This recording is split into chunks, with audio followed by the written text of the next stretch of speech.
So first of all, welcome you all to this uh, once in 15 days webinar that I'm going to do with all IPM prelims and main students. We have already done around 4 sessions. I was told that this is for IPM 4 students who have freshly joined IPM 4 and also prelims 4.0. Thank you for joining this test series, and I hope you have already started preparing for your test, and I think you have already given one test. So there are a few things you must remember as you move forward with this test series, because this test series was carefully designed keeping in mind many sections of students. You must have watched some preparatory videos about what are the things that needs to be done before every test and how to go about.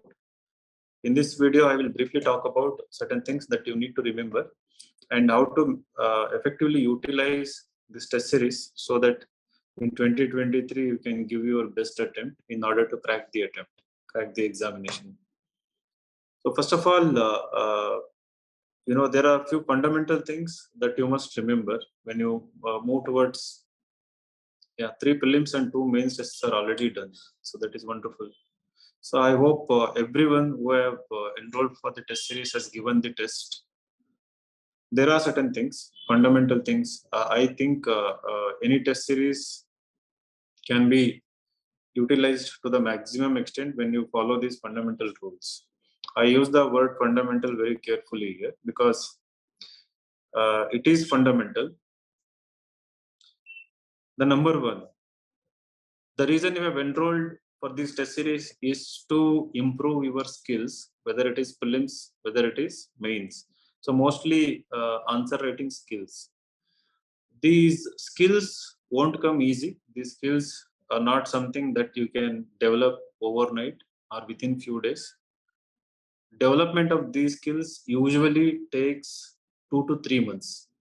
So this is common for everyone, irrespective of how intelligent they are, what academic background they come from, what kind of education they have had. So it doesn't matter.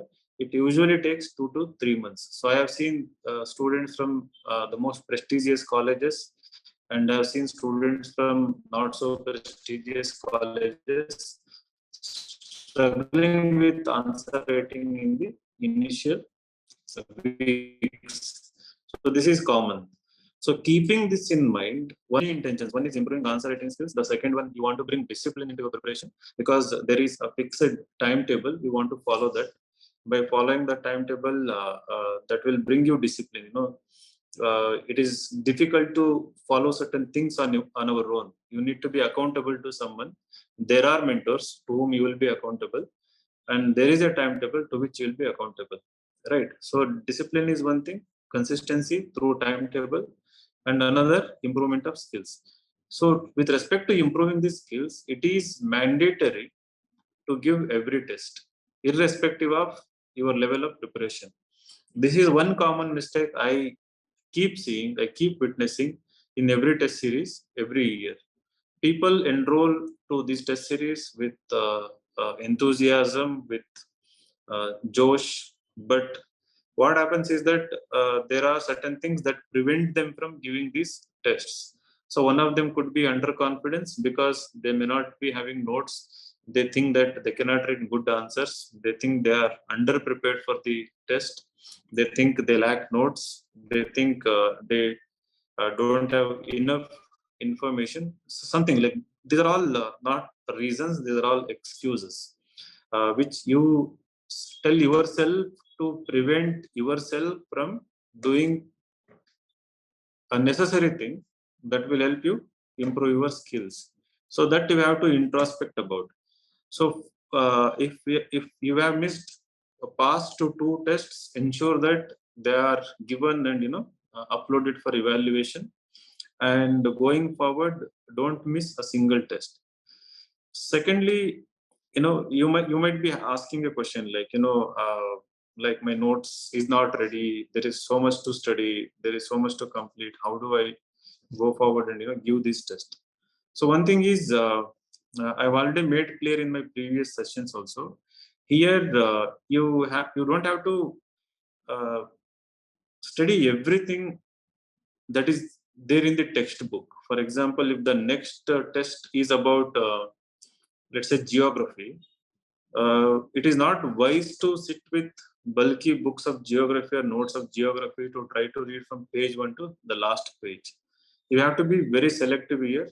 uh, Use your wisdom here, based on previous year question papers, based on the specificity in the syllabus, based on their current relevance. You have to shortlist the topics. One is based on previous years, based on their importance, based on the the significance and the current relevance. So you have to shortlist these topics, and you should compulsorily read only these topics. So you have to use your wisdom. What I mean by using your wisdom is that that is what is smart preparation. Something that saves you lots of time, and lets you focus your energy more on what is more important, that rather than worrying about unnecessary things. You will miss out certain topics, but there is going to be second iteration and third iteration. During that time, we can complete them. We are trained, our minds are trained in such a way that we want to complete everything in the first go itself, in the beginning itself. So here you have to have mental discipline, uh, where you have to study what is more important. So past 10 years mains papers, especially 2013 onwards, take every geography question. First, be perfect with those geography questions. Secondly, apart from those geography questions, the topics which you think are more important. UPSC might have missed asking them in the examination, but you think they are important, you solve them. Thirdly, from secure compilations, inside secure initiative, there is an initiative of answer rating. It is named as secure initiative.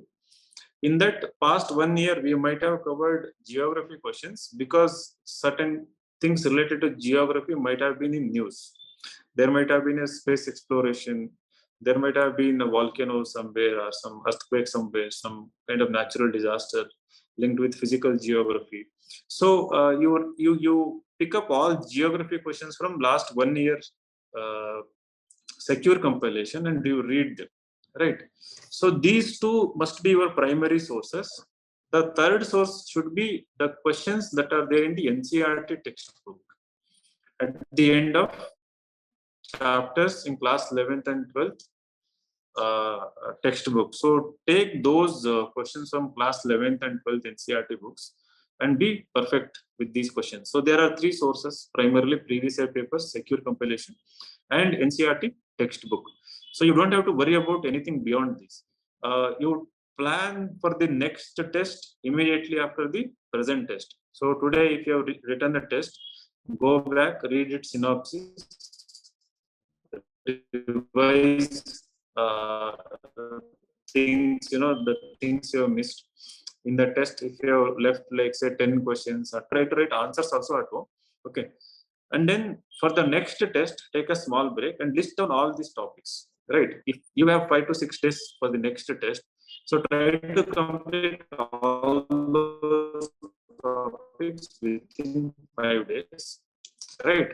And then sixth day, try to revise everything. The factor here is that because it is an integrated prelims cum mains, you have to take up last 25 to 30 years prelims questions in geography. I'm just taking geography as an example here. It will apply to modern history, art and culture, everything. So last 25 years geography prelims questions, and try to solve them all 25 years. So there may be in a year, let us assume there may be like 10 to 20 questions. So you will have around 500 to 600 questions in geography. So which means, so every day around 100 questions of prelims geography questions. If at all you get to hold up those many number of questions, it is actually very good. Try to solve all those geography questions. If it is another test related to say modern history, you will have maybe 200 300 questions, like in art and culture. So don't worry, like weekly the number of questions keep varying, but wherever economy, polity, geography or environment, these kind of stuff come, there will be more number of questions. So you have to read shortlisted mains topics as well as solve last 25 years prelims MCQs.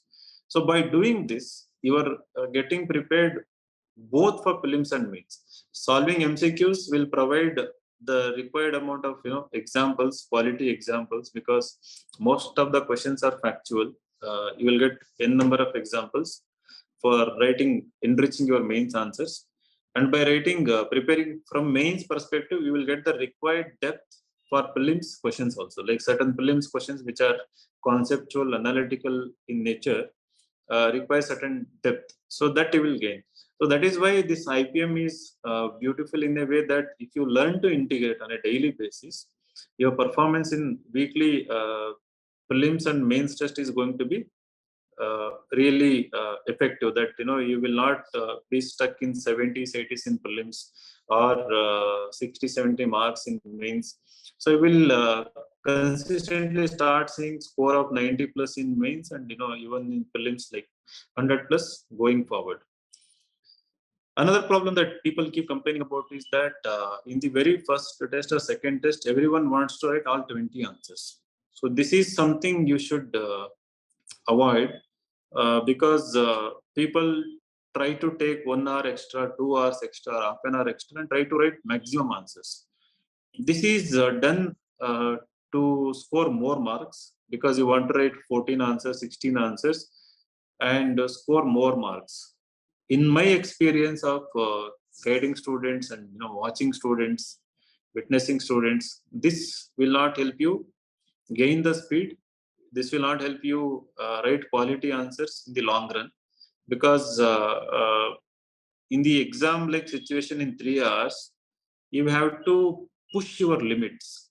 So it is like in 3 hours, after every test, there should be certain incremental improvement that is driven through pushing your limits, not by pushing the time limit and trying to get that breathing space and write more. So you will always remain at the level you are currently. So in terms of your efficiency, productivity, your thinking power and everything, when you, because there are so many tests in the IPM, after like 20-25 tests, you will be writing around 18 answers without struggling.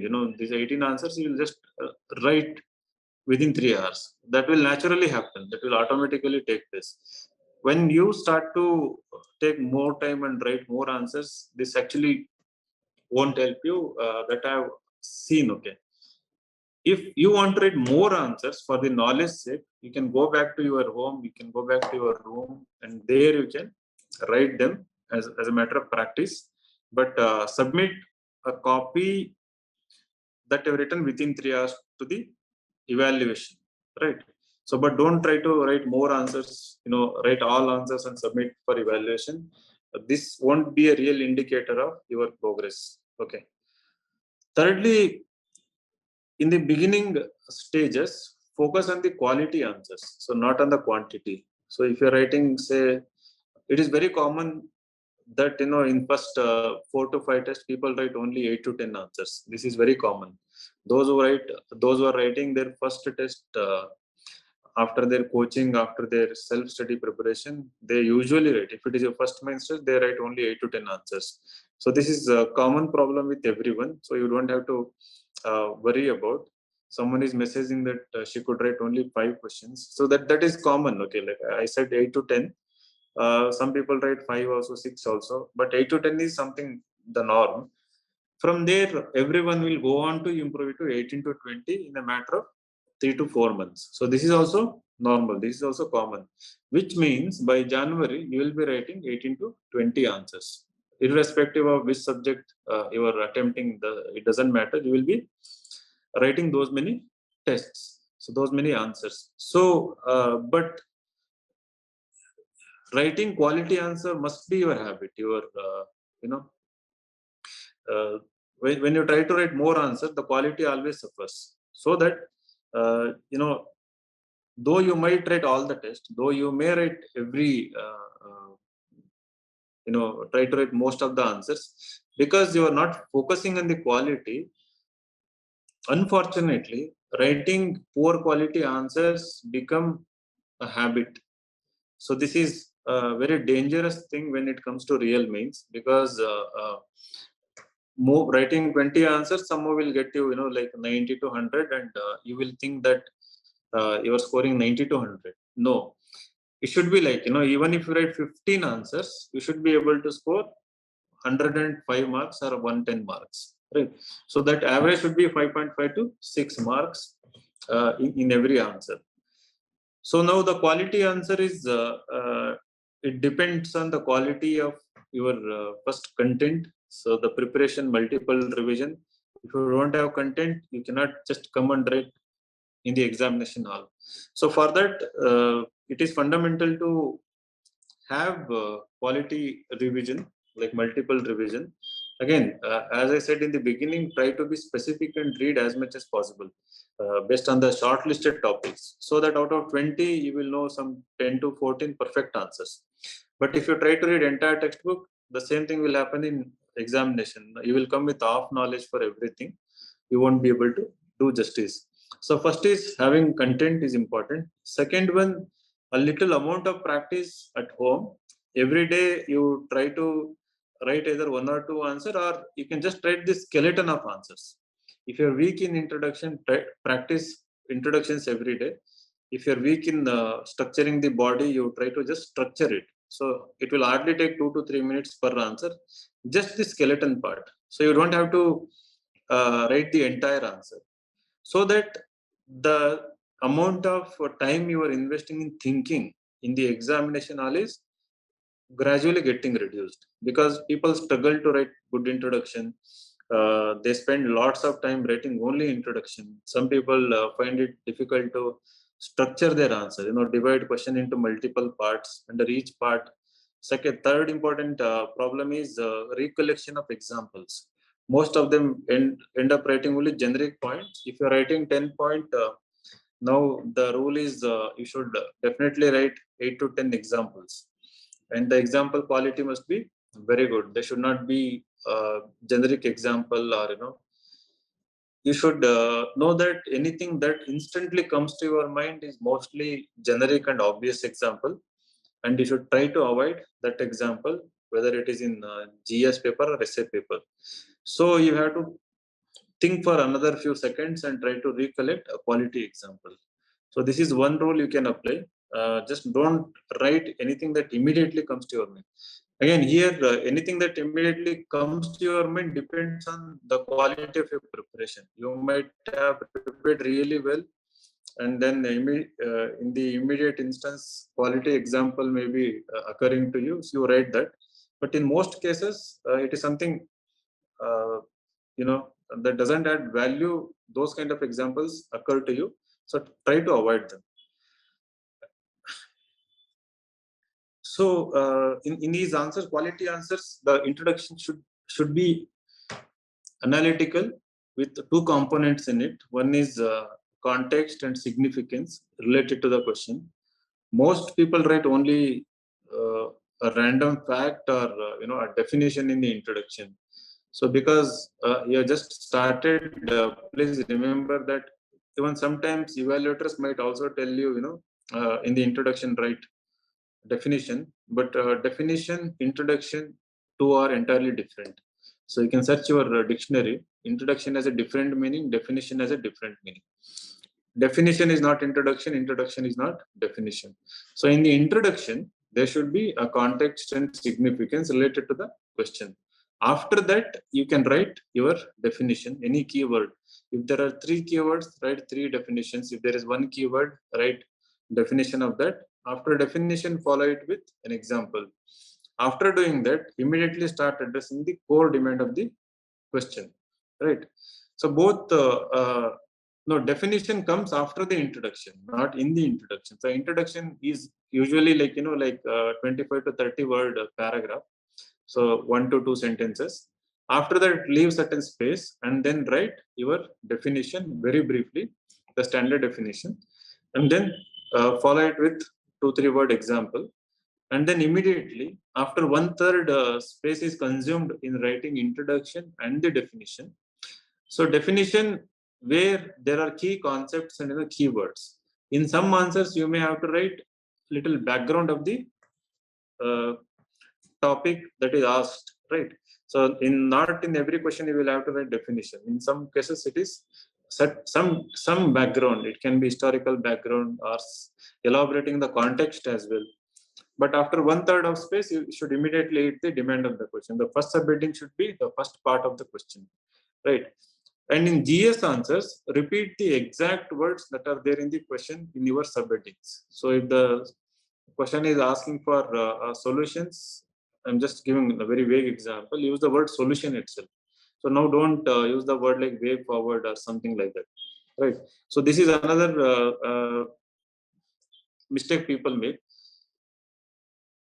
that the subheadings do not reflect the demand of the question, right? So after subheading, you can create side headings also for to make it easy for evaluation.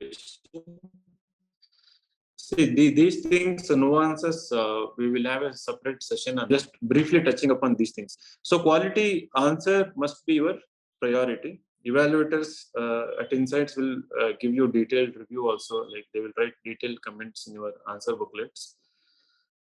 So coming to how to move forward, you have to balance IPM with your CSAT and optional. So don't ignore CSAT at any cost. Many people get carried away with test series and they think that they don't have time for anything. Please, my request is that make time for CSAT at any cost. You may be already brilliant in CSAT, but don't ignore CSAT, because I have seen many people failing in CSAT who are not failing in CSAT and who were actually good in CSAT. It is simply because of lack of practice and complacency, that overconfidence. So so 20 to 30 CSAT tests you must give. We have around I think 15-16 CSAT tests embedded in your IPM. In addition to that, another 15-20, if you can give more, it will be very good. So that is one thing. And optional, my suggestion for everyone. So we consider IPM preliminary test series student as our students. We want you to get rank going forward. So I won't restrict just telling about IPM and other things. I'll take little freedom to tell extra things. With respect to optional, please, last 10 years question papers are mandatory. Solve them, make notes for those questions first, and be very, very perfect with last 10-year question papers. Last 10-year topics are the most important topics for your optional, like in GS, but more in optional actually. So be prepared. Only after being prepared for last 10-year question papers, then only move to writing a test series. Without answering previous year questions, don't join any optional test series, right? If you have already joined any test series, ensure that the previous year questions are regularly answered, right? So so these are the few things that I wanted to convey in this initial session. After another 15-20 days, we will have another session, and I'll take that opportunity to talk about how to write ethics answers, how to write better essays, and also how to structure your GS answers, right? So in conclusion, what to write? Like introduction, we know context. Again, in the introduction, there is a thumb rule. You should touch that part of the question that is broadest in terms of its impact or influence. For example, let us say there is a question on diversity, and there is a question on like tolerance, right? So now diversity is a broader idea than tolerance. Let us say these two keywords are there in the question, and the question is asking about their relevance or something, right? But the diversity fact should be highlighted in the introduction, and the context of tolerance within diversity. So touch the broadest idea in the introduction. In conclusion, you are concluding your arguments. So you are concluding your answer. You have tried your best to convince the reader that this answer answers the core demand of the question. But when you end something, you should be on an optimistic note, constructive note, and also most of the cases it should be a futuristic or contemporary note. So what I mean by is that in some questions they may ask way forward, they may not ask way forward, but so try to end that issue in the question on a positive note. So in the conclusion, so positive note means the government may be trying to solve the problem, civil society may be trying to solve the problem, or there are indications that the issue is being addressed with all the seriousness. So give example for that in the conclusion, and then how do you see moving forward? What might happen to this issue? Like one line, very briefly, you can end it. So it depends question to question. The futuristic and constructive, these two should be part of the conclusion. If the context and significance are part of the introduction, the constructive part, the positive part, optimistic part, plus futuristic should be part of the conclusion. So how to avoid negative marking in prelims? See, it depend. The most of the people, if you honestly think for yourself, you do very less of practice on a daily basis, right? So most of the time is spent only making notes, reading books. Most of the people are in the race to complete things. I want to complete this, I want to complete that, I want to do this, do that. But there are very few people who take pen and paper or pen and OMR sheet and on a daily basis do the practice. If you can just change the proportion of it, practice like 30-40% of your time, if it goes in the practice, then you are in the race and you are definitely going to crack this examination, and you will see improvement in your marks in both prelims and mains test. So people come and write all these exams without practice. So this is common across the country, majority of the aspirants, right? So the only thing they do is revision and making notes, trying to complete the things, and then they want to complete even till the midnight, till the 1 hour before the test also, and they carry the same mindset to the real exam also, right? So I am coming to Delhi after Deepavali to conduct mock interviews. Someone is asking that question. So after November 10th, I'll be there for 1 week in Delhi. So if you're in Delhi, please come and meet. You can show your essays. You can come with your IPM copies. Just I can glance through them, and you can just come and meet me. Whenever I'm in Delhi, I stay there like morning 9:30 to evening 8:30. Right. So for covering current affairs, see Insights Current Affair Quiz is the best source because we post 25 current affair questions every day. 25 questions, 5 from editorial questions, 5 from that day current affairs, like another like 10-15 from previous day. In a month, we have nearly 500 current affair questions, right? These current affair questions form they cover the maximum number of issues through questions, MCQs, right? So please solve those questions, and once in a month you revise them. For prelims, entire current affairs can be taken care only by Insights quiz compilations. So that I can confidently say. There are people who are saying that there are issues with platform. I mean, the portal. I will look into that immediately. Ask people to resolve them. Somebody said video is not uploaded yesterday, so I will get it uploaded within 2 days. Right. So please,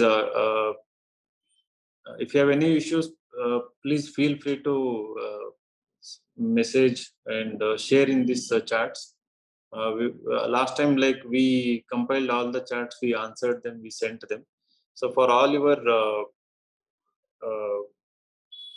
questions, we will send answers through our team. Right.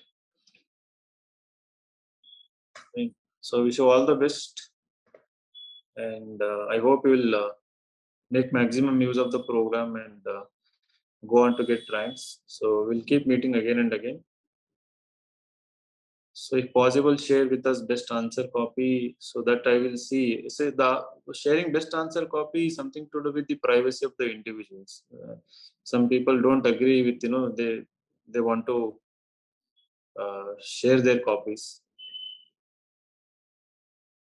So every once in 15-20 days, I'll be having a session for all the IPM students. Okay.